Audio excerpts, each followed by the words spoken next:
My next guest, Dan Meyer, has been a whistleblower no less than 3 times. He also used to oversee the very program that this whistleblower went through in order to file their complaint.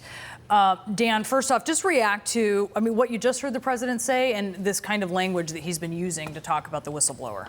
Well, it's unfortunate, Brianna, because he's the chief executive. He's supposed to be enforcing the whistleblower protection laws. And even when you're the subject of an allegation, you can still protect whistleblowers. You can still adhere to the program. I've worked for 2 inspectors general. We've had allegations against heads of agencies.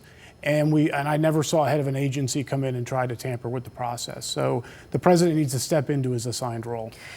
As someone who has been a whistleblower multiple times, and we were just speaking off camera about the decision to come forward again. You said the decision to come forward the second time is not nearly as hard as the first time, because the first time life is going to change. You're going to go through hell, as you put it. Tell us about that. So there's the same reaction of people time and time again when they confront whistleblowers or they interact with whistleblowers. People have a hard time understanding why a whistleblower steps forward, because the majority of people don't.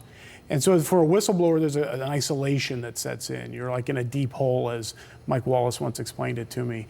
And once you go through it once, you recognize the pattern and you have coping strategies and you just pull through. So it's actually easier to blow the whistle the second, third, or in my case, the 4th time you do it. So what you said, you're isolated. Do people stop talking to you? Do you silo yourself?